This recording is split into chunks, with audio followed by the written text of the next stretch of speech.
Olá pessoal, tudo bem? Sejam muito bem-vindos a mais uma aula de História aqui do LAC Cursos. Eu sou o professor Edenilson Moraes e mais uma vez estamos juntos para promovermos a continuidade de nossas aulas abordando a riquíssima história do Brasil. E hoje a gente vai abordar especificamente os governos militares.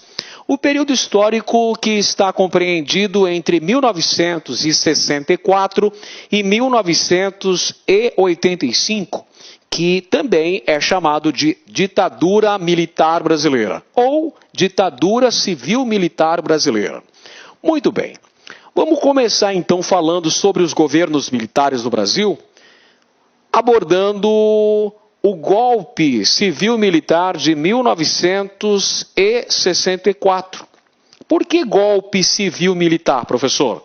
Porque, evidentemente, participaram dessa trama que derrubou da presidência da República João Goulart e iniciou um longo processo ditatorial no Brasil, elementos militares e também elementos civis.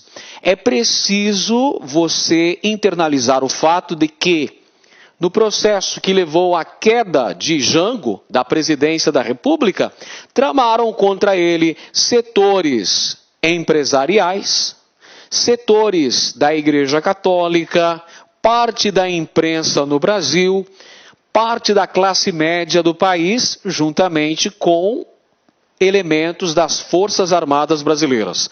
Portanto, o movimento que levou ao golpe civil-militar de 31 de março de 1964 contou com a participação de elementos civis e também de elementos militares. O golpe foi dado em 31 de março de 1964. Essa é a data do golpe, que acabou promovendo a deposição do presidente João Goulart e promovendo também o início dos governos militares no Brasil. E qual era a alegação utilizada pelos golpistas para derrubarem o presidente João Belchior Marques Goulart, que a gente conhece também como Jango? Pois bem, o discurso dos golpistas apontava para a necessidade de se combater a inflação no Brasil. O Brasil apresentava crise econômica com uma inflação elevada. Combate ao comunismo. Essa é uma das principais alegações utilizada pelos golpistas para justificar a queda do presidente João Goulart. Dizia-se que ele estava influenciado de forma demasiada pelo comunismo. Questionava-se então essa aproximação do presidente João Goulart com instituições comunistas do Brasil. Então, o discurso dos golpistas vai apontar para o perigo vermelho, que seria uma possibilidade do Brasil se tornar um país socialista. É por essa razão que boa parte da sociedade brasileira vai apoiar a deposição do presidente João Goulart.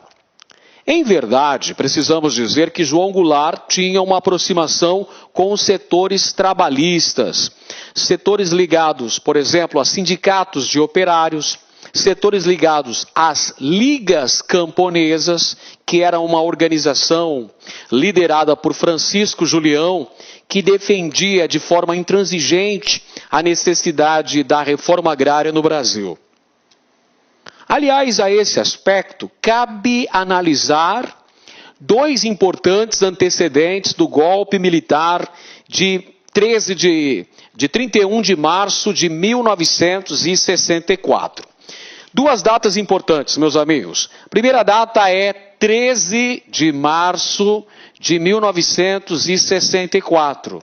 No dia 13 de março de 1964, aconteceu o chamado Comício da Central do Brasil. O que foi o Comício da Central do Brasil?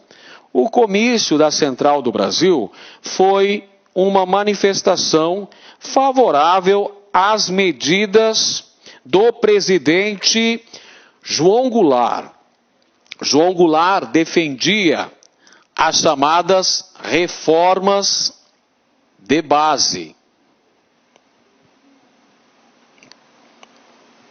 Uma série de reformas que visavam melhorar, que visavam agilizar a sociedade brasileira, sua política e sua economia.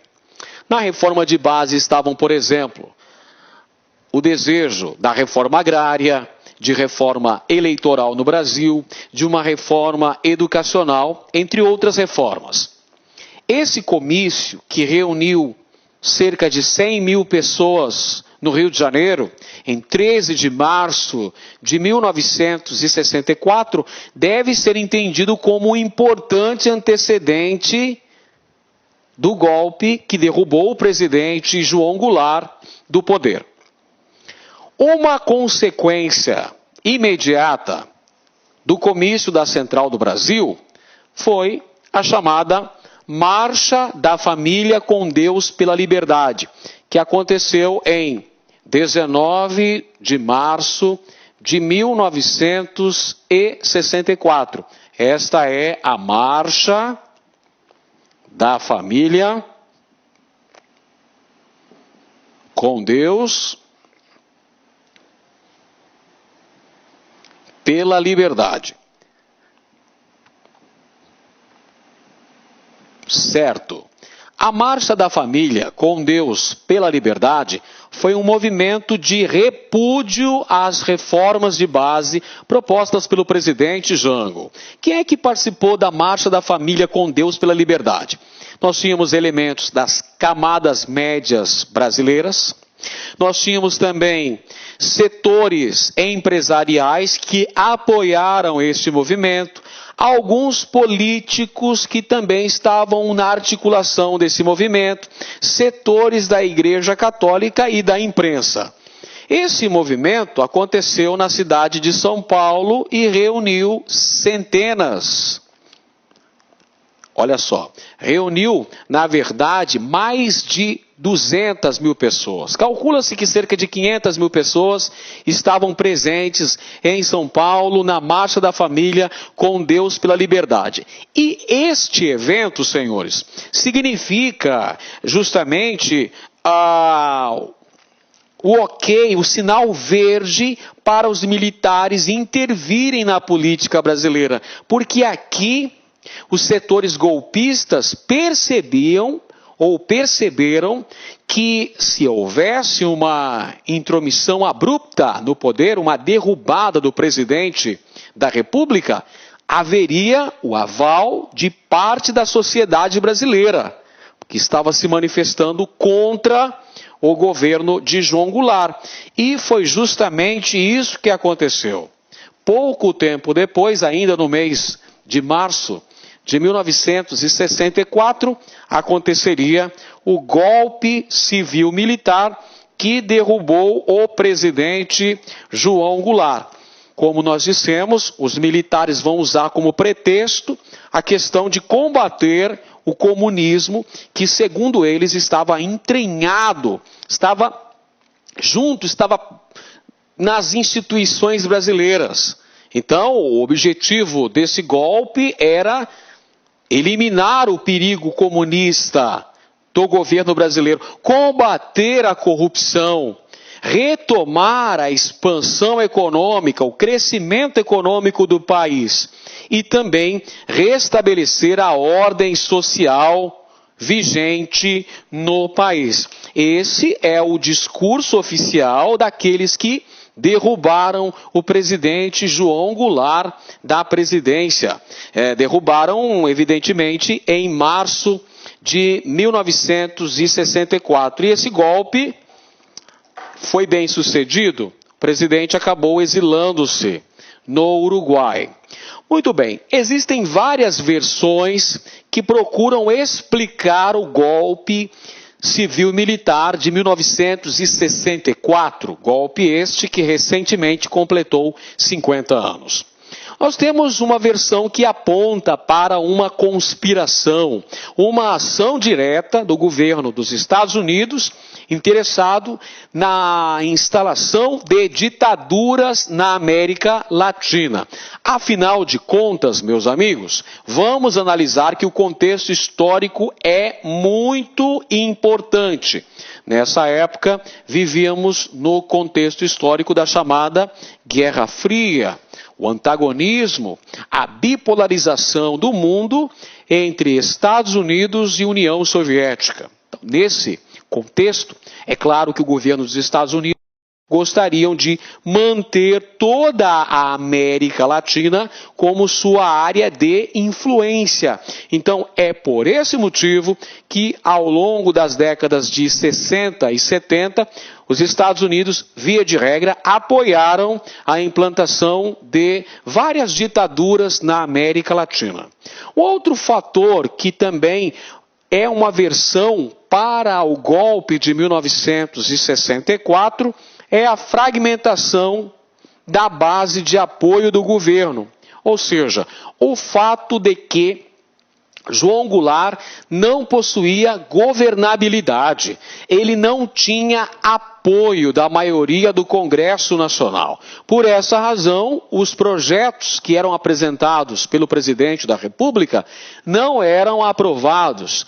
O Congresso estava meio que paralisado, o Congresso estava engessado, uma vez que a maioria dos congressistas eram contrários à política empreendida pelo presidente João Goulart. Então são essas as principais versões que procuram explicar de que maneira que se deu o golpe que derrubou um presidente constitucional no Brasil, o presidente João Goulart, e deu início aos governos militares. Perfeito? Então, meus amigos, é um ponto importante que você deve ficar atento, é perceber todo esse contexto de uma grande instabilidade política vivenciada no Brasil, que levou ao colapso do populismo no Brasil. Você se lembra da nossa aula sobre a Era Vargas, que foi justamente o presidente Getúlio Vargas quem inaugurou a política populista no país. Nós tivemos vários presidentes populistas. Jânio Quadros foi um presidente populista, Juscelino Kubitschek, o presidente Bossa Nova, também foi populista, e João Goulart, herdeiro político de Getúlio Vargas, herdeiro do trabalhismo varguista, herdeiro do populismo que havia começado no Brasil com Getúlio Vargas. Portanto, são vários fatores que levam ao colapso do populismo, levam ao golpe que depõe o presidente João Goulart e inaugura os chamados governos militares. Pois bem, vamos então agora abordar quais foram os presidentes da República no Brasil durante o período militar. O Brasil foi governado por 5 presidentes militares e também nós tivemos algumas juntas militares que governaram o Brasil em certos períodos específicos. Mas, via de regra, nós tivemos 5 presidentes. O primeiro deles, Humberto de Alencar Castelo Branco, que governou entre 1964 e 1967. O segundo foi Arthur da Costa e Silva, governou entre 67 e 69. O terceiro, Emílio Garrastazu Médici, que governou entre 1969 e 1974. O quarto, o presidente Ernesto Geisel, entre 1974 e 1979. E, finalmente, o último, o presidente João Batista Figueiredo, entre 1979 e 1985. São 5 presidentes militares, sendo que 3 deles são da ala considerada moderada e 2 são da ala radical, chamada linha dura. Perfeito? O Presidente Castelo Branco, o primeiro, e os dois últimos, Geisel e Figueiredo, eram presidentes de uma ala mais moderada, chamada Sorbonne, enquanto que o segundo e o terceiro, Costa e Silva e Médici, respectivamente, eram da ala chamada de linha dura. Aí estão os 5 presidentes militares do Brasil durante o período entre 1964 e 1985. Castelo Branco, Costa e Silva, Médici, Geisel e Figueiredo. Bom, primeiro momento do Brasil, logo após o golpe de 1964, nós tivemos um período de liberdade sem democracia. Entre os primeiros atos dos militares ao chegarem ao poder, eles promoveram intervenções nos sindicatos de trabalhadores, extinguiram a Liga Camponesa e também colocaram a União Nacional dos Estudantes na ilegalidade. Por que que os militares se voltaram contra essas instituições? Ora, porque eram essas instituições que davam o aval, davam o apoio político ao presidente João Goulart, que apoiavam as chamadas reformas de base. É por essa razão que assim que ocorreu uma mudança no regime brasileiro, com a chegada dos militares ao poder, eles passaram a intervir nos sindicatos, eles extinguiram as ligas camponesas, lideradas por Francisco Julião, e também extinguiram, colocaram na ilegalidade a União Nacional dos Estudantes, que a propósito, à época era presidida por José Serra. José Serra, à época, era um acadêmico de medicina da USP e presidente da UNE. A UNE foi colocada, então, na ilegalidade nessa época. Primeiro ato importante dos militares, decretação do AI-1, o ato institucional número 1, que tinha por objetivo afastar qualquer forma de oposição ao novo governo e legitimar o golpe de 1964. O AI-1 também estabeleceu eleições indiretas para presidente da República e a suspensão temporária da estabilidade de funcionários públicos. O Comando Supremo das Forças Armadas nomeou Castelo Branco para o cargo de presidente da República. Castelo Branco é, portanto, o primeiro presidente militar do Brasil e governou entre 1964 e 1967.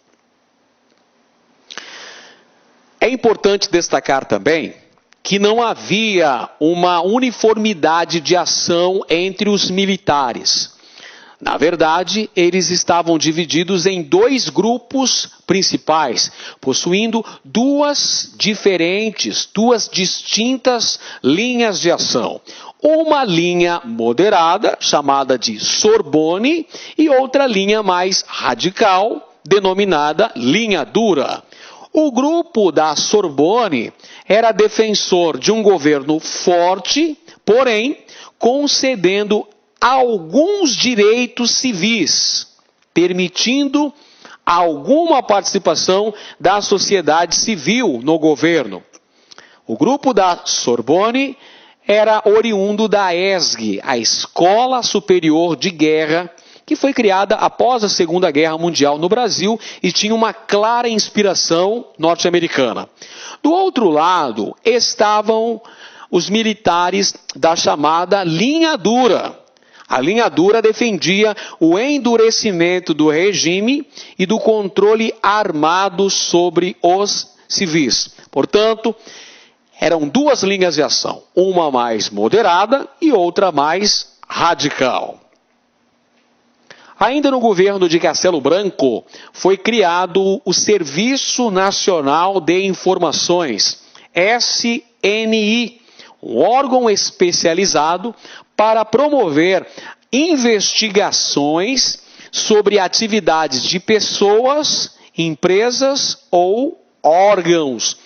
O SNI acabou se constituindo num importante instrumento de controle da sociedade e do Estado no Brasil. Essa era a inteligência do governo militar, o Serviço Nacional de Informações. Em seguida, veio um novo ato institucional muito importante, o chamado AI-2. O ato institucional número 2 estabeleceu o bipartidarismo no Brasil. O que significa isso, professor? Significa que a partir da decretação do AI-2, passaram a existir apenas 2 partidos políticos no Brasil. Um partido de apoio ao regime militar e um partido de oposição consentida aos militares. O partido de oposição era a Arena, sigla que significa Aliança Renovadora Nacional. O outro era o MDB, sigla que significa Movimento Democrático Brasileiro. Portanto, o que fez o AI-2? Extinguiu todos os partidos políticos existentes no Brasil, PSD, PTB, UDN e demais partidos, permitindo-se a existência de apenas 2 agremiações partidárias no país.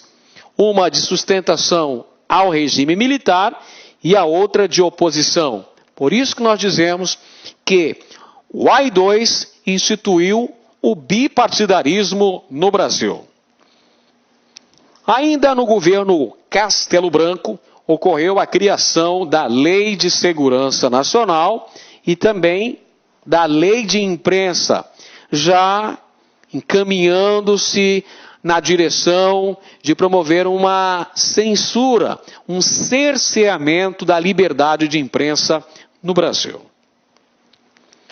O AI-3, ato institucional número 3, determinou eleições indiretas para governadores.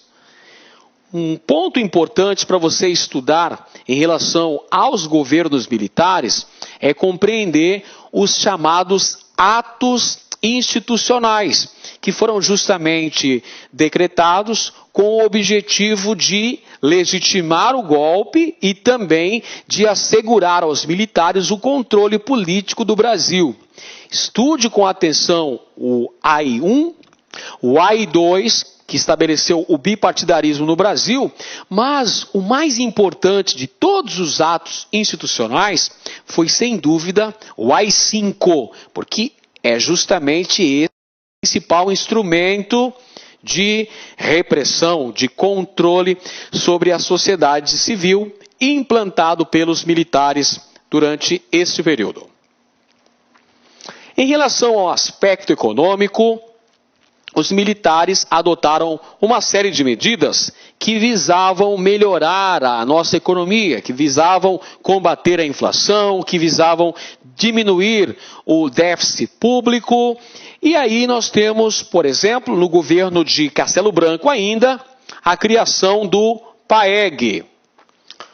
Criação do PAEG. O que foi o PAEG? O PAEG foi o Plano de Ação Econômica do Governo, que tinham à frente o ministro do Planejamento, Roberto Campos, e o ministro da Fazenda, Otávio Gouveia. O objetivo principal do PAEG era promover a retomada do crescimento econômico brasileiro e introduziu a correção monetária em nossa economia. Fez reajustes de contratos, títulos públicos e dívidas tributárias com base na inflação passada. O grande objetivo do PAEG era controlar os elevados índices inflacionários que o Brasil possuía naquela época. E acabou, para isso, adotando uma série de medidas recessivas. Os principais resultados do PAEG, nós tivemos a falência de muitas pequenas e médias empresas nacionais e o prejuízo para a grande maioria dos trabalhadores no Brasil, em razão da desvalorização salarial, da perda da estabilidade no emprego. Os militares promoveram o fim da estabilidade no emprego. E qual foi o objetivo desta atitude? Era para favorecer aos empresários, aos capitalistas, que poderiam demitir os trabalhadores para depois recontratá-los pagando salários inferiores. Ou seja, nós podemos dizer que como resultado fundamental do PAEG para os trabalhadores, nós tivemos um arroxo salarial, um achatamento dos salários, diminuindo em muito o poder de compra dos trabalhadores. Então, para compensar o fim da estabilidade no emprego, os governos militares acabaram criando o FGTS, Fundo de Garantia por Tempo de Serviço, além do PIS e do PASEP. Perceberam? A criação desses direitos trabalhistas, FGTS, o PIS e o PASEP, é justamente como uma compensação pelo fim da estabilidade no emprego. A partir de 1967, o Brasil passou por um período de recuperação econômica. Essa recuperação econômica foi proporcionada por uma série de fatores, dentre os quais nós podemos listar a reforma fiscal e financeira de 1966, o incentivo à produção de energia elétrica no Brasil, o crescimento do setor de construção civil, com o sistema financeiro de habitação, o aumento da concentração de renda e do consumo da classe média no Brasil e o crescimento da renda urbana. Estes fatores combinados proporcionaram uma retomada, uma revitalização da economia brasileira a partir de 1967, que acabou posteriormente contribuindo para que o Brasil entrasse numa fase denominada milagre econômico, que já a gente fala sobre essas características desse crescimento exponencial da economia brasileira entre o final da década de 60 e o comecinho da década de 70. Bom, mas nesse período aí, gente, começaram a aumentar a oposição da sociedade civil em relação ao governo militar. A UNE, que estava na ilegalidade, estava na clandestinidade, fazia oposição ao acordo estabelecido entre o Ministério da Educação no Brasil e o governo dos Estados Unidos. É o chamado Acordo MEC-USAID, que era um acordo entre o governo brasileiro e o governo norte-americano no que tange à educação. Tivemos ainda a edição do Ato Institucional número 4. Este ato, meus amigos, criou os mecanismos necessários para a aprovação de uma nova Constituição no Brasil. Exatamente, durante o período dos governos militares, ocorreu a promulgação de uma Constituição no Brasil, que é justamente a Constituição de 1967. Vamos então falar dela, a Constituição de 1967.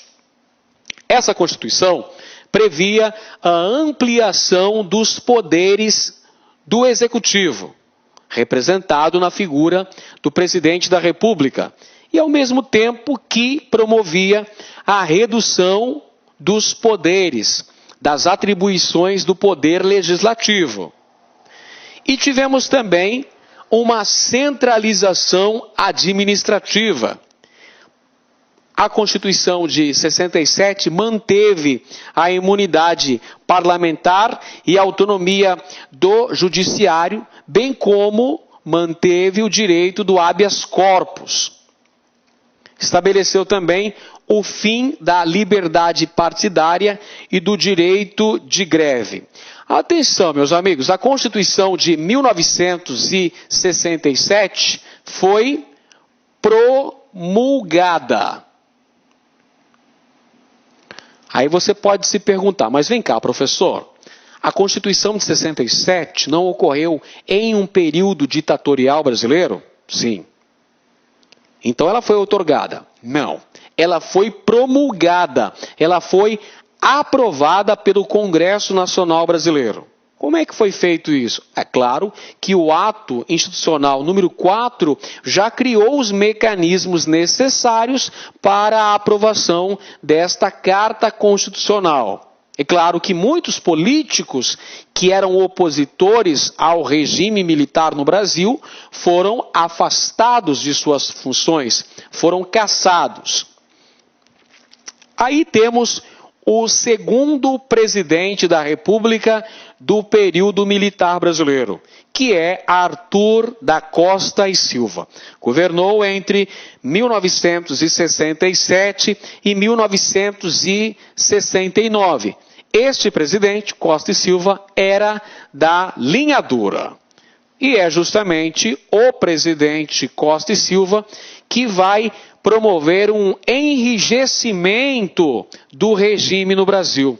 Ou seja, vai implantar a ditadura de fato no Brasil. Até então, vigorava uma certa liberdade política no país. A partir de agora, no governo Costa e Silva, a democracia vai desaparecer. A ditadura vai se consolidar. É por isso que nós chamamos o governo Costa e Silva de estado de guerra. Costa e Silva, portanto, era um político, era um militar brasileiro que ocupou a presidência da República e representava a chamada linha dura.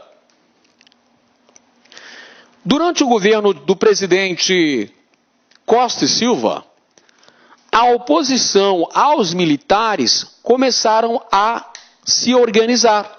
Surgiu, por exemplo, a chamada Frente Ampla. A Frente Ampla de oposição reunia importantes lideranças políticas brasileiras. João Goulart, presidente que foi deposto pelo golpe de 64, Juscelino Kubitschek, ex-presidente da República, e Carlos Lacerda. E aqui cabe um certo parênteses. Vamos explicar aí a formação da Frente Ampla de Oposição. Quando ocorreu o golpe de 1964, muitos políticos brasileiros apoiaram e aplaudiram a intervenção militar que foi feita, que depôs o presidente João Goulart. O governador de São Paulo, Adhemar de Barros, apoiou o golpe militar de 64. O governador de Minas Gerais, Magalhães Pinto, idem. Carlos Lacerda, governador da Guanabara, também apoiou e aplaudiu o golpe de 64. Segundo alguns historiadores, o próprio JK também viu com bons olhos a intervenção dos militares na política brasileira em 64. Aí você pode se perguntar, mas vem cá, professor, por que razão que os três agora formavam uma oposição ao regime militar? Porque os políticos que apoiaram o golpe de 64 imaginavam que essa intervenção seria apenas temporária, duraria 1 ano, no máximo 2, e logo em seguida os militares convocariam eleições e devolveriam o poder aos civis. Lê do engano, meus amigos. Os governos militares acabaram sucedendo-se. A ditadura durou 21 anos. Portanto, já no final dos anos 60, as oposições ao regime militar começam a se articular com o objetivo de restaurar o poder civil no país. Então, nessa época, já no governo de Costa e Silva, ocorre um crescimento da oposição da sociedade civil ao regime militar. A população dos grandes centros brasileiros, como Rio de Janeiro e São Paulo, por exemplo, começam a ir para as ruas e exigir o retorno da democracia ao país. Então, nós temos aí a formação da Frente Ampla de Oposições, ou de oposição, reunindo três importantes lideranças políticas brasileiras: João Goulart, presidente JK e também Carlos Lacerda. O ano de 1968 é especialmente emblemático para o Brasil. É nessa fase que vários atos e organizações populares contra o governo militar ocorrem. Por exemplo, no Rio de Janeiro, tivemos o assassinato do estudante Edson Luiz numa manifestação da sociedade contra o governo militar. Nessa manifestação, a polícia acabou atuando e, como consequência dessa repressão, tivemos o assassinato desse estudante no Rio de Janeiro. Esse assassinato acabou aumentando ainda mais a oposição ao regime militar. A sociedade civil vai se organizar mais ainda no sentido de protestar contra essas arbitrariedades. E aconteceu no Rio de Janeiro a chamada Passeata dos 100 mil, quando cerca de 100 mil pessoas saíram às ruas com faixas, com cartazes, exigindo o fim da ditadura, exigindo a restauração da democracia no país. Ao mesmo tempo, surgiram no Brasil movimentos paramilitares de apoio ao regime militar. Podemos citar dois: o Comando de Caça aos Comunistas e o Movimento Anticomunista. Portanto, meus amigos, o ano de 1968 é especialmente singular. É um ano que marca um divisor de águas aí dentro do contexto dos governos militares do Brasil. Pois, ao mesmo tempo em que tínhamos uma melhor articulação da sociedade que passava a fazer uma oposição maior e mais consciente ao governo militar, nós tivemos também atos e medidas tomadas pelo governo que promoveram um maior enrijecimento do regime, que promoveram, por exemplo, a promulgação do Ato Institucional número 5, o AI-5, o temível, o famigerado Ato Institucional número 5, que dava ao presidente da República o direito de fechar o legislativo, decretar intervenções nos estados, cassar mandatos de políticos opositores, decretar estado de sítio, estado de emergência no Brasil, suspender direitos políticos e garantias constitucionais, como, por exemplo, o direito do habeas corpus, e promover também a censura aos meios de comunicação. O AI-5, meus amigos, é o mais importante instrumento de repressão implantado durante os governos militares. Aconteceu em 13 de dezembro de 1968, durante o governo de Costa e Silva. Com a decretação do AI-5, no ano de 1968, tem-se início um período que nós, historiadores, chamamos de ditadura total no Brasil, que vai de 68 até 77. E atenção, O apogeu do autoritarismo no Brasil é o governo do presidente Médici.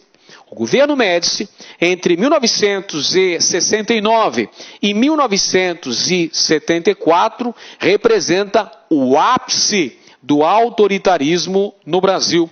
Por essa razão, que essa fase é chamada de anos de chumbo. É a fase da repressão política maior no Brasil.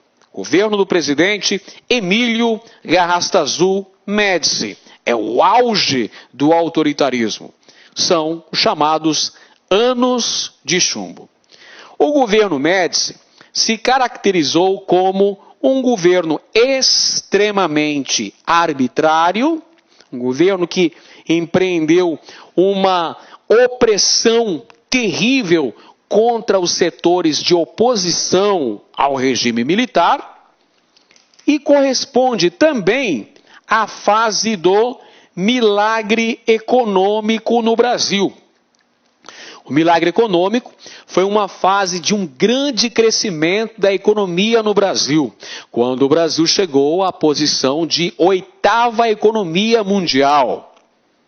Grande crescimento econômico foi no governo do presidente Médici, o governo mais arbitrário. E é justamente o governo que assumiu uma postura extremamente ufanista, com slogans, por exemplo, Brasil, ame-o ou deixe-o. Aqui você tem uma clara propaganda de apoio ao regime militar. Brasil, ame-o ou deixe-o. Se você não está satisfeito com o governo dos militares, adeus, vai embora do Brasil. Isso é o que dizia esta campanha ufanista empreendida pelo governo militar durante a gestão do presidente Médici. Legal? Olha aqui essa outra. Pra frente, Brasil. 7 de setembro, Dia da Pátria. Veja essa outra aqui, esse bottom, que diz assim: ninguém mais segura este país. E olha aqui a revista O Cruzeiro. O caneco é nosso, fazendo uma referência à conquista do tricampeonato mundial no México, pela seleção brasileira. Até a vitória brasileira na Copa do Mundo de 1970 foi utilizada como propaganda do regime militar no Brasil. Então essa é a fase que nós tivemos um governo extremamente intolerante. Nós tivemos também um elevado índice de crescimento econômico no Brasil e tivemos a propaganda ufanista no Brasil. Como nós dissemos, a conquista do futebol brasileiro, quando nós conquistamos definitivamente a taça Gilles Rimet, que posteriormente seria roubada da sede da CBF e derretida, mas simbolizou o quê? Simbolizou a conquista do tricampeonato por parte do Brasil e foi utilizada como propaganda pelo governo militar.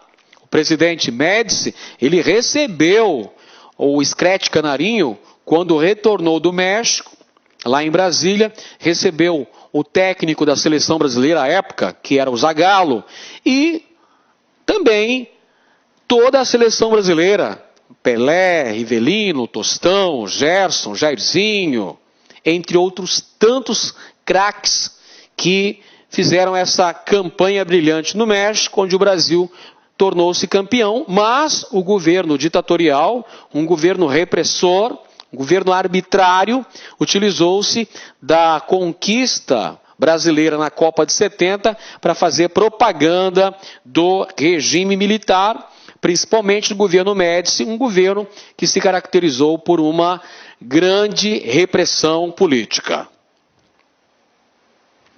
Bem, vamos analisar ainda sobre o governo do presidente Médici, o chamado milagre econômico. Esse é um outro tema muito importante que você deve ficar atento, porque é uma questão na sua prova, do seu concurso, pode abordar a fase do milagre econômico. Então vamos lá.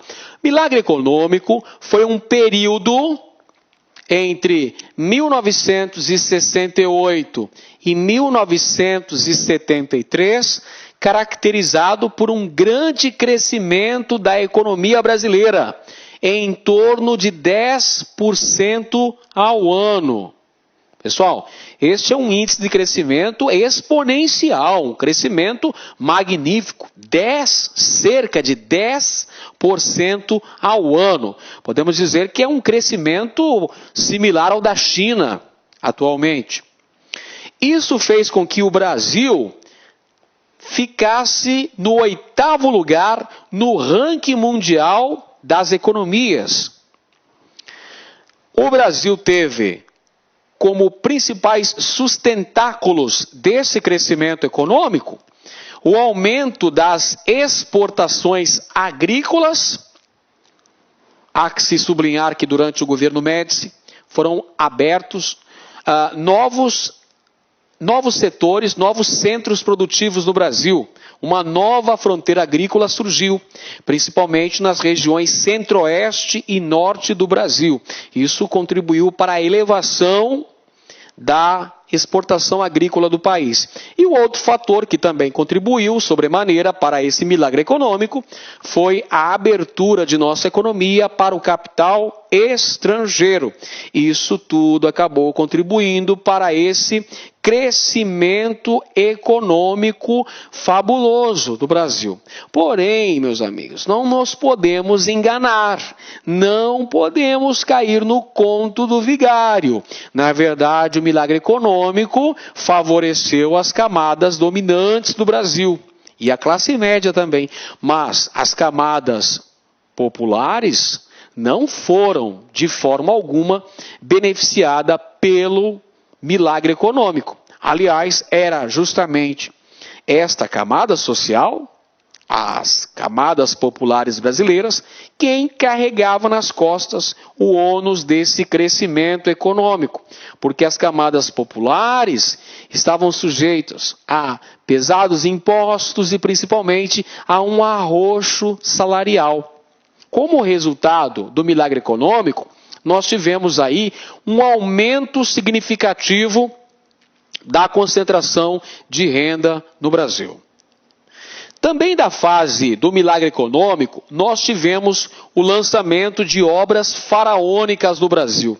O que são essas obras faraônicas? São obras grandiosas que simbolizavam o Brasil potência, que demonstravam esse grande crescimento econômico que o Brasil atravessava nesse período. Nós podemos listar aí como exemplos de obras faraônicas a construção da rodovia Transamazônica, que jamais foi concluída, a construção da ponte Rio-Niterói, a construção da usina hidrelétrica binacional de Itaipu. Nós tivemos também a construção da ponte Hercílio Dias. Nós podemos listar ainda a construção das usinas nucleares de Angra dos Reis, enfim, uma série de obras que consumiram bilhões de dólares de investimentos, dinheiro este que era oriundo de empréstimos realizados pelo governo brasileiro junto aos organismos internacionais, como por exemplo o FMI. É claro que isso tudo acabou legando para o país uma pesadíssima dívida externa. Bem, essa fase do milagre econômico no Brasil não foi duradoura. E entre os principais fatores que justificam a agonia do milagre no Brasil, nós temos a ausência de bases infraestruturais seguras que pudessem garantir um crescimento contínuo de nossa economia. E um outro fator é a grande vulnerabilidade econômica brasileira, dependente do capital estrangeiro, dependente também, por exemplo, de combustíveis derivados de petróleo. Então, tivemos um atraso do crescimento do setor de bens de produção, por exemplo, setor de máquinas e equipamentos. A primeira crise do petróleo, ocorrida no ano de 1973, atingiu em cheio a economia brasileira, contribuindo para o aumento da inflação. No período em que vigorou o milagre econômico do Brasil, nós tivemos uma inflação em níveis suportáveis. A inflação estava controlada, porém, com a eclosão da primeira crise do petróleo, que, como você bem sabe, originou-se da guerra do Yom Kippur, lá no Oriente Médio, que fez com que os países da OPEP elevassem o preço do barril de petróleo. E como o Brasil dependia das importações deste produto, teve sua economia esmagada, com o aumento da inflação. Tivemos ainda como consequência direta da crise do milagre econômico brasileiro, um aumento no preço dos alimentos no país. A crise dos alimentos, em razão do atraso na produção voltada para o consumo interno e o encarecimento do preço dos alimentos, que é uma consequência direta, meus amigos, desta política empreendida pelo governo militar, que foi justamente o quê? Como o Brasil era dependente do petróleo, e como ocorreu a primeira crise do petróleo em 73, com o aumento do preço do barril do petróleo, é claro que os combustíveis derivados de petróleo no Brasil ficaram caríssimos. Como é que era feita o escoamento da produção agrícola no Brasil? Basicamente pelo transporte rodoviário. Como o preço da gasolina, do óleo diesel ficaram bem mais elevados, é claro que o preço dos alimentos também ficaram mais elevados. Bom, nessa fase aí, governo do presidente Médici, nós tivemos a luta armada no enfrentamento ao regime militar. Os grupos mais radicais, de esquerda, viram na luta armada a única possibilidade de poder derrubar o governo militar no Brasil. Então aí surgiram vários grupos revolucionários que os militares chamavam de grupos terroristas no Brasil. ALN, MR8, que era o Movimento Revolucionário 8 de Outubro, PCdoB, entre outros. Então nós tivemos vários líderes importantes que vão participar da guerrilha no Brasil. Marighella, Lamarca, entre outros. Nessa fase, governo Médici, nós tivemos a guerrilha urbana e também a guerrilha rural. A guerrilha urbana promovia atos considerados subversivos, como, por exemplo, sequestro de diplomatas estrangeiros no Brasil, como, por exemplo, o sequestro do embaixador dos Estados Unidos, o sequestro do embaixador da Alemanha. Para financiar a luta armada, eles também faziam assaltos a bancos. Inicialmente, então, nós tivemos a luta armada no Brasil na cidade, nos centros urbanos, no Rio de Janeiro, São Paulo, por exemplo. Com o enrijecimento do regime, após a decretação do AI-5, a luta armada acabou indo para o interior, constituindo a chamada guerrilha rural, que aconteceu, por exemplo, na Bahia, com o Lamarca, e aconteceu também na região do Bico do Papagaio, no estado de Goiás, a guerrilha do Araguaia. Nessa época também, ao mesmo tempo em que a luta armada se mobilizou na oposição ao regime militar, apareceram também órgãos de repressão, como, por exemplo, a Operação Bandeirantes, OBAN, e o DOI-CODE, estabelecendo então um reforço no terror do Estado, a repressão, combate aos chamados subversivos. Quem eram os subversivos? Eram aqueles que se posicionavam contra o governo militar no Brasil. Bom, agora vamos fazer uma análise da cultura brasileira ao longo das décadas de 1960 e 1970. Nos anos 60 surgiu um estilo musical que pregava uma mudança de hábitos e comportamentos da juventude brasileira, que era muito influenciada pela cultura norte-americana, que era a chamada Jovem Guarda, com Roberto Carlos, Erasmo Carlos, a Vanderleia, Rony Fon, os Vips, entre outros.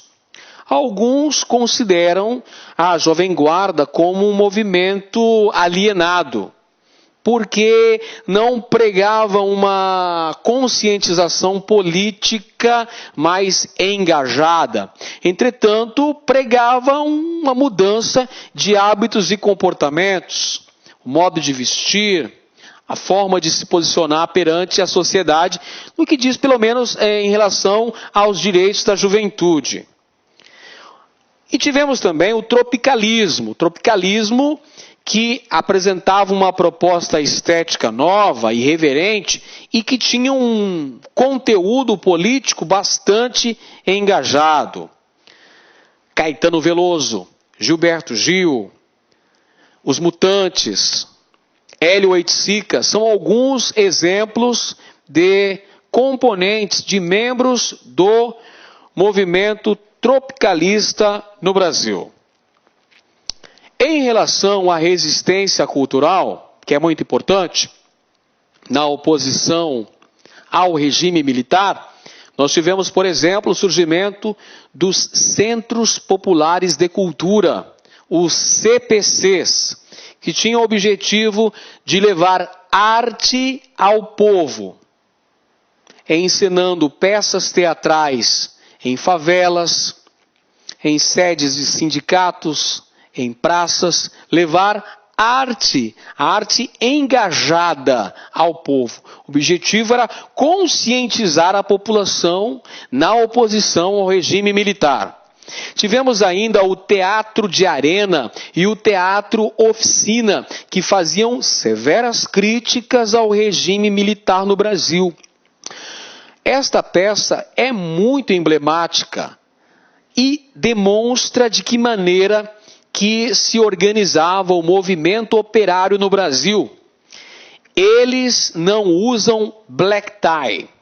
Uma peça importantíssima de Gianfrancesco Guarnieri, que inclusive acabou sendo adaptada para o cinema. Vale a pena conferir. Arena conta Tiradentes, Arena conta Zumbi, também são importantes peças teatrais organizadas pelo grupo de teatro de Arena, que também buscavam um comportamento político mais engajado. Por essa razão, meus amigos, muitas vezes essas peças teatrais eram censuradas. Muitas vezes integrantes do governo entravam aí nesses teatros e impediam a realização dessas peças. Algumas vezes até mesmo prendendo esses atores e diretores que estavam envolvidos nessa resistência cultural. Outro exemplo ainda que a gente pode citar é o Glauber Rocha, esse cineasta fantástico que inaugurou o chamado Cinema Novo no Brasil, com filmes bastante emblemáticos, como por exemplo, Deus e o Diabo na Terra do Sol. É claro que nessa época o governo militar fazia censura aos meios de comunicação. Logo após o golpe de 64, já havia uma participação grande dos militares no sentido de cercear a liberdade de imprensa. Depois da decretação do AI-5, meus amigos, aí é que literalmente a coisa ficou mais feia ainda, com uma censura aos meios de comunicação, promovendo então um controle sobre a produção cultural de cunho mais político, mais engajado. Por exemplo, notícias que apontassem para críticas ao governo ou que abordassem problemáticas sociais não eram colocadas, não eram publicadas. O governo militar fazia um controle sobre o que poderia ser lido ou poderia chegar até a sociedade. Por isso que programas de rádio, programas de televisão, novelas, filmes, peças teatrais, jornais, revistas eram censurados. Havia na imprensa a figura do censor, que era justamente o camarada que iria permitir ou censurar publicações no Brasil. Tivemos nessa época a perseguição de artistas e proibições de obras culturais. Várias músicas no Brasil, por exemplo, foram censuradas por ordem do governo militar. O governo militar também contribuiu para o desenvolvimento das comunicações. Durante essa fase, ocorreu a criação da Empresa Brasileira de Telecomunicações, a Embratel, e a criação do Ministério das Comunicações. Então, este é um aspecto em que os militares contribuíram. Houve um desenvolvimento do setor de comunicações no Brasil. Houve um pesado investimento do governo militar na área de telecomunicações no Brasil. Por exemplo, as grandes emissoras de TV no Brasil formaram as suas redes a partir de então. Vamos usar o exemplo da Rede Globo de televisão, que completou recentemente 50 anos de existência. A Globo se transformou numa grande emissora de TV em razão do apoio que deu ao regime militar durante boa parte da vigência da ditadura em nosso país. O Jornal Nacional, por exemplo, era o porta-voz oficial do governo militar. Bem, claro que depois da falência do milagre econômico no Brasil, a oposição ao regime militar ficou mais intensa ainda, e a luta pela abertura ganhou espaço. Essa luta pela abertura é um resultado direto das pressões e das demandas da sociedade brasileira. E esta luta pela abertura foi um pacto conduzido pelas elites brasileiras, mas esse projeto de mudança foi conduzido pelos militares. É a chamada transição democrática. O que significa isso? Significa que o projeto de abertura política no Brasil, isto é, o projeto de redemocratização do Brasil, foi conduzido pelos militares de forma lenta, gradual e segura. Este é o projeto de abertura conduzido pelos militares, que previa uma eliminação gradual da legislação autoritária do Brasil, ao mesmo tempo em que foram criados vários instrumentos de controle do jogo político no país. Então, ao mesmo tempo em que os militares iam retirando a legislação de exceção, eles iam criando alguns mecanismos para manter o controle das regras do jogo político no Brasil. Quando se fala em abertura política, e isso é muito importante, você tem que analisar e anotar no seu caderno.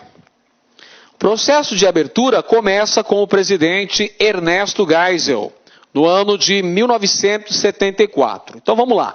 Quarto presidente do período militar brasileiro, Ernesto Geisel. Este governo assinala o início da abertura política no Brasil. Então começa no governo Geisel. E o projeto Geisel-Golbery previa uma transição lenta, gradual e segura. Anote essa característica importante no seu caderno. O projeto de abertura conduzido pelos militares era lento, gradual e seguro. E é um resultado direto das pressões da sociedade civil em defesa da redemocratização do país e também o início de uma reforma política no Brasil. Então, quem conduz o projeto de abertura é Geisel e Golbery. Quem era o Golbery? O Geisel todo mundo já entendeu. O Geisel era o presidente da República que deu início ao projeto de abertura política. O Golbery era o ministro-chefe da Casa Civil, uma espécie de eminência parda, um aliado político de Geisel que vai determinar os caminhos para a abertura política que ora se iniciava. Então nós tivemos aí a liberdade de propaganda eleitoral para os dois partidos existentes no Brasil de então. Vamos recapitular? Quais eram os dois partidos que existiam no Brasil desde o AI-2, que estabeleceu o bipartidarismo? Arena e MDB. Arena, Aliança Renovadora Nacional, partido de apoio ao governo. MDB, Movimento Democrático Brasileiro, oposição consentido. Beleza. Então, aí nós tivemos liberdade de propaganda para os dois partidos, Arena e MDB. E sabe o que aconteceu? Nas eleições parlamentares de 1974, o PMDB teve uma ampla vitória. A maioria das cadeiras para o legislativo foram ocupadas por políticos do MDB, isto é, da oposição ao governo militar. Outra medida importante aqui, governo Geisel, fim da censura prévia nos meios de comunicação, isso lá no ano de 1975. Por outro lado, tivemos a ação da linha dura. Em outubro de 75, sabe o que aconteceu? O jornalista da TV Cultura, Vladimir Herzog, acabou sendo assassinado dentro de um órgão da ditadura militar, o DOI-CODE, em São Paulo. Vladimir Herzog foi convocado para prestar depoimento no DOI-CODE e não saiu mais de lá vivo. Acabou sendo torturado e foi morto. Isso ocorreu em outubro de 1975. Este é um exemplo do recrudescimento da chamada linha dura. A linha dura, meus amigos, que é a ala radical dos militares, era contra o projeto de abertura política. Em janeiro de 1976, ocorreu o assassinato do operário Manuel Fiel Filho, também torturado lá no DOI-CODE. Com isso, Edinardo Dávila Filho, o comandante do 2º Exército, foi demitido. Ele era da linha dura. Geisel, a partir de então, ele vai se opor frontalmente à linha dura. Vamos lembrar, Geisel deu início ao processo de abertura política. A linha dura, que era a ala radical dos militares, era contrária a esta abertura política. Tivemos aqui uma discussão pela sucessão presidencial no ano de 1977. Uma discussão pela sucessão presidencial em 77. Quem iria suceder ao presidente Geisel? O general Silvio Frota, que era da linha dura, tentou dar um golpe para derrubar Geisel e restabelecer a linha dura no poder. Mas este golpe acabou fracassado por conta da atuação do Serviço Nacional de Informações, que descobriu esse golpe e acabou debelando essa ação contra o governo Geisel. Em 77 também nós tivemos uma outra lei importante que foi aprovada, a chamada Lei Falcão. O que foi a Lei Falcão? Uma medida restritiva quanto ao uso dos meios de comunicação no horário eleitoral. Isto é, impedia que os candidatos do MDB tivessem o horário eleitoral para expor suas ideias, expor a plataforma de seus projetos. Na hora do chamado horário eleitoral gratuito, aparecia apenas a foto do candidato, seu nome, seu número. Mas o candidato não poderia expor suas ideias aos eleitores. Qual que era o objetivo dessa medida? O objetivo da medida citada, a Lei Falcão, era dificultar a vitória de candidatos do MDB. Então aí, pessoal, o processo de abertura, ele ganha corpo no Brasil a partir do ano de 1977. Então é um longo caminho até a redemocratização. No ano de 77 aconteceu a edição do chamado Pacote de Abril. O Pacote de Abril estabelecia eleições indiretas para governador, a criação de senadores biônicos, o cargo de senador biônico, 1/3 do Senado Federal, e o mandato presidencial de 6 anos. Então vamos explicar aqui essas medidas do Pacote de Abril de 1977, governo Geisel.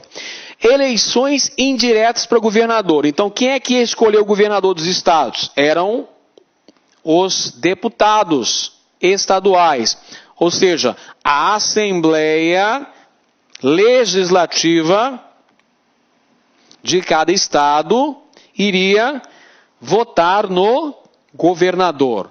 Portanto, governadores estaduais eram escolhidos de forma indireta. Foi criado também o cargo de senador biônico. O senador biônico era indicado diretamente pelo presidente da República. Você sabe muito bem que cada estado tem direito a eleger 3 senadores. Então perceba, 3 senadores. 1/3 desses senadores eram indicados, não eram eleitos diretamente pelo povo, mas sim indicados pelo governo. Então, dessa maneira, o governo garantia maioria no Senado Federal. E tínhamos também o mandato presidencial, que foi elevado para 6 anos. Essa é outra medida tomada pelo Pacote de Abril, 1977, governo Geisel. Em outubro de 1978, foi revogado o AI-5. Lembra do AI-5? Que havia sido promulgado em 1968, que instituiu a ditadura total no Brasil, que criou mecanismos de arbitrariedade cometidos pelo governo e que suspendeu o exercício do habeas corpus, promoveu caça aos chamados subversivos, prisões, torturas, exílios no Brasil? Pois bem, em outubro de 1978, o AI-5 foi revogado no Brasil.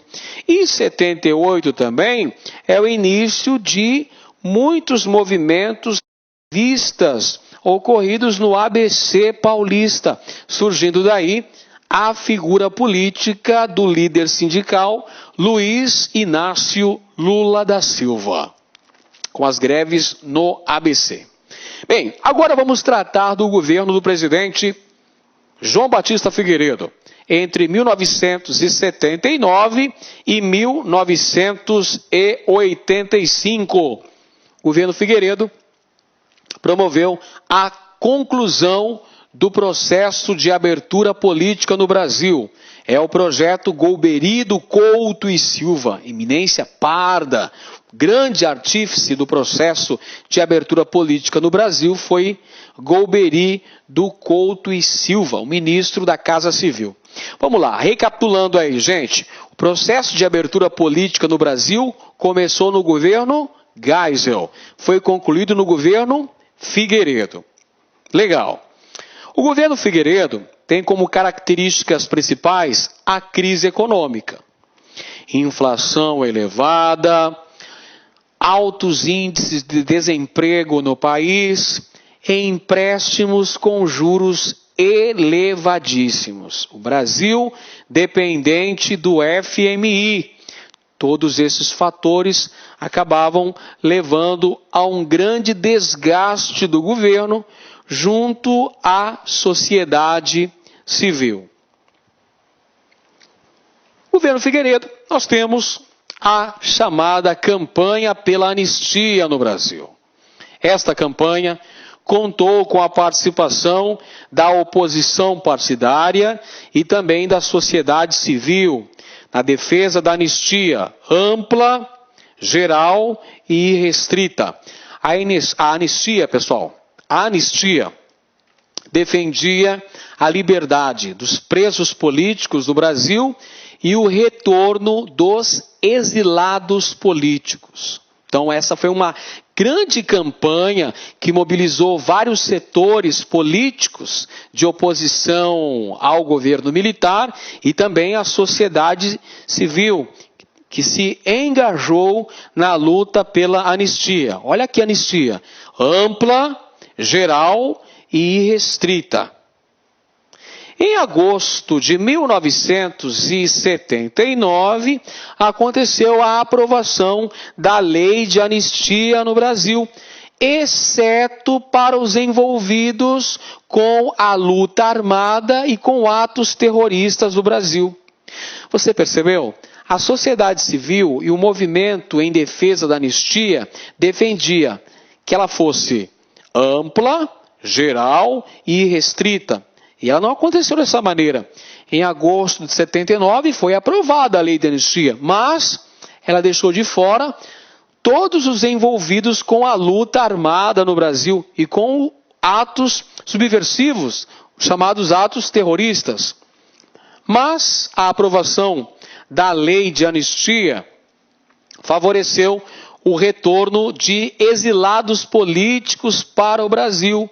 No caso de Leonel Brizola, que estava exilado no Uruguai, pôde retornar ao Brasil, Luiz Carlos Prestes, Miguel Arraes, Fernando Henrique Cardoso, Betinho, entre outros tantos.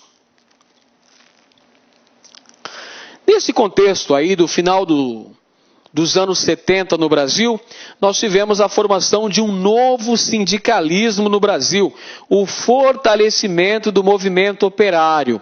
Durante boa parte da vigência do governo militar, o movimento operário ele estava atrelado ao governo, havia intervenção do governo nos sindicatos, portanto, as greves eram proibidas. No final dos anos 70, nós temos aí o surgimento de um novo sindicalismo no Brasil, o fortalecimento do movimento operário, surgindo vários movimentos grevistas em São Paulo, no ABC, em Osasco, em Congonhas, lá na grande região metropolitana de Belo Horizonte. E é nesse período histórico, meus amigos, que surgiu o Partido dos Trabalhadores, no ano de 1970. Em novembro de 1979, olha aqui, o Partido dos Trabalhadores surgiu em 1980, certo? Depois que foi aprovada a Lei Orgânica dos Partidos, que foi em novembro de 1979. Qual que era o objetivo dessa nova Lei Orgânica dos Partidos? O objetivo era fragmentar a oposição. A oposição estava reunida no MDB. O MDB era a oposição consentida. E o MDB gradativamente ganhava força e já representava uma certa ameaça aos governos militares. Então é por isso que em novembro do ano de 1979, o governo militar acabou com o bipartidarismo e restabeleceu o pluripartidarismo, ocorrendo, portanto, uma reforma partidária. A Arena, que era o grupo de apoio aos militares, acabou dando origem ao PDS, Partido Democrático Social, que a partir de 1984 transformou-se no PFL, Partido da Frente Liberal, que hoje conhecemos como Democratas. O MDB, que era a oposição consentida, pulverizou-se em vários partidos políticos. O PP, Partido Popular, que tinha a liderança do político mineiro Tancredo Neves, que em 82 migrou para o PMDB, o Partido do Movimento Democrático Brasileiro, que tinha como grande liderança política Ulisses Guimarães. Voltou o Partido Trabalhista Brasileiro, aquele fundado por Vargas. Ele retorna nas mãos de Ivete Vargas, filha de Getúlio Vargas. Aliás, em relação a isso, nós podemos dizer que dois políticos lutavam pelo restabelecimento do PTB. Ivete Vargas, filha de Getúlio Vargas, e Leonel Brizola. Ivete Vargas acabou ganhando na justiça o direito de restabelecer o PTB. Então, Leonel Brizola criou um novo partido político, o PDT, Partido Democrático Brasileiro. Tivemos ainda, como já falamos anteriormente, no ano de 1980, a fundação do Partido dos Trabalhadores, reunindo sindicalistas do ABC e tendo como principal liderança Luiz Inácio Lula da Silva. Mas, apesar do processo de abertura estar sendo encaminhado, a linha dura não desistiu, meus amigos. Houve uma reação da linha dura ao processo de abertura. O objetivo era desestabilizar o processo de abertura política no Brasil. A linha dura enviou uma carta-bomba para a sede da OAB, matando aí a secretária do presidente da OAB. O objetivo era matar o presidente da OAB. Ocorreu também o atentado do Rio Centro, na festa do Dia do Trabalhador, no Rio de Janeiro, lá em 1981, quando militares da linha dura iriam colocar uma bomba sob o palco onde seriam realizados shows comemorativos ao Dia do Trabalhador. Para azar deles, a bomba acabou detonando no veículo que eles conduziam, o Puma, matando os dois militares. Este atentado do Rio Centro, que aconteceu em 30 de abril de 1981, acabou desmoralizando ainda mais o setor da linha dura no Brasil e consolidando o processo de abertura.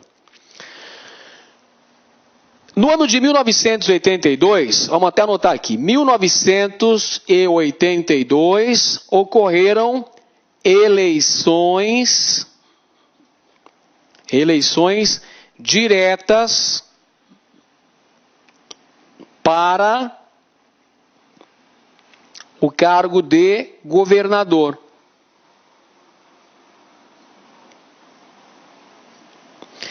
Em 1982, ainda durante o período militar, o governo do presidente Figueiredo, ocorreu eleição direta para governador, no mês de novembro. No dia 15 de novembro, os brasileiros foram às urnas para escolher governador, senador, deputados federais, deputados estaduais. E o cargo de governador era uma novidade, porque até então estavam acontecendo eleições indiretas para este cargo. E olha só que interessante. Em 10 estados, incluindo São Paulo, Rio de Janeiro e Minas Gerais, aconteceu vitória de candidatos da oposição. O PMDB, por exemplo, venceu em 9 desses estados e o PDT venceu no estado do Rio de Janeiro, elegendo Leonel de Moura Brizola ao cargo de governador. Um outro aspecto importantíssimo nesse contexto do governo do presidente Figueiredo foi a célebre campanha das diretas já. Uma campanha que mobilizou uma parcela considerável da sociedade brasileira. A campanha das diretas, que surgiu da emenda Dante de Oliveira, deputado federal por Mato Grosso, do MDB, que em março de 1983 apresentou uma emenda constitucional que previa a realização de eleições diretas para presidente da República, dando início à chamada campanha das diretas, ou direta já, que contou com uma grande mobilização da sociedade brasileira e a aliança das oposições em torno das diretas já. Várias lideranças partidárias no Brasil apoiaram a campanha das diretas.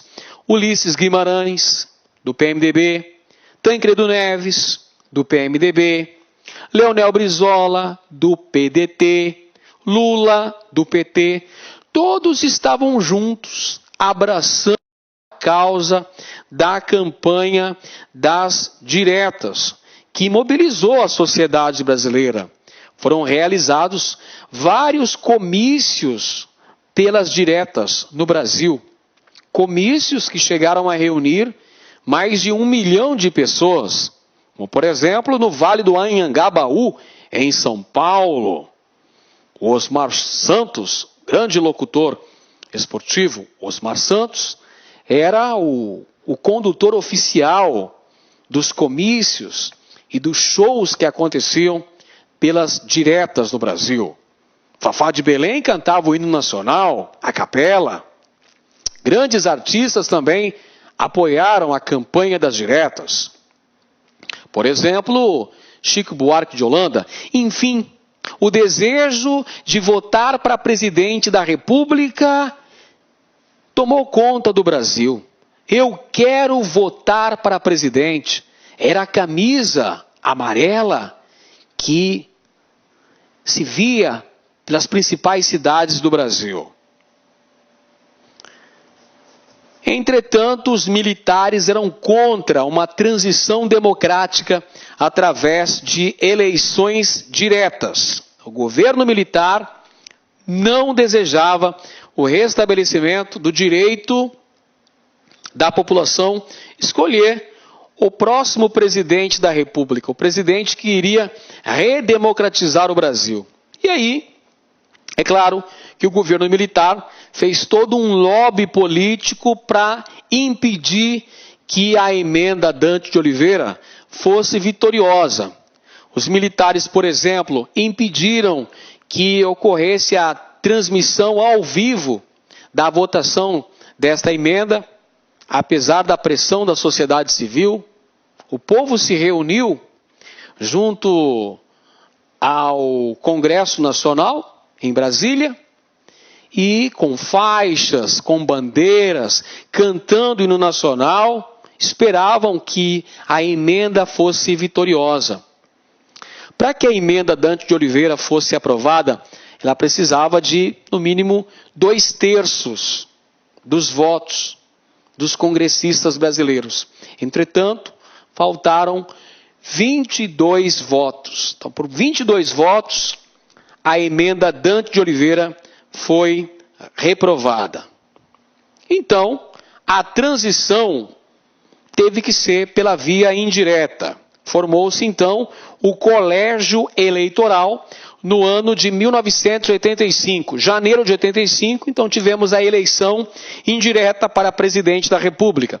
Ocorreu a formação da Aliança Democrática, que acabou garantindo a eleição indireta da chapa Tancredo Neves, José Sarney, que vai marcar o início da nova república no Brasil. Então, no mês de janeiro de 1985, foi eleita a Aliança Democrática, que apresentava Tancredo de Almeida Neves para o cargo de presidente da República e José Ribamar Sarney para o cargo de vice-presidente. A Aliança Democrática derrotou a candidatura apoiada pelos militares, que tinha Paulo Maluf e Mário Andreasa.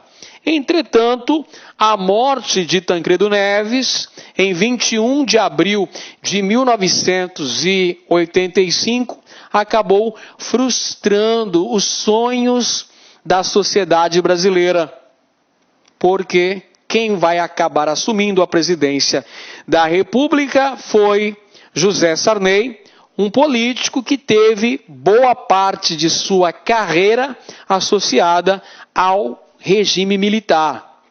Sarney, que havia rompido com os militares pouco antes da formação do colégio eleitoral. Então havia uma grande desconfiança em relação aos destinos políticos que o Brasil poderia ter a partir de então. O grande sonho era que Tancredo de Almeida Neves, um político caracterizado pela idoneidade, pela grande honestidade, pudesse conduzir o Brasil aos rumos da democracia, da justiça social, de uma melhor distribuição de renda, de uma reforma agrária, quem sabe. Mas, por uma ironia do destino, Tancredo acabou falecendo e o poder foi exercido por José Sarney.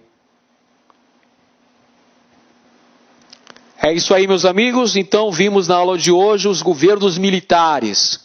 Espero que os senhores tenham atentado para os principais aspectos e que tenham tido um bom aprendizado. Um grande abraço a todos e até a próxima aula. Valeu!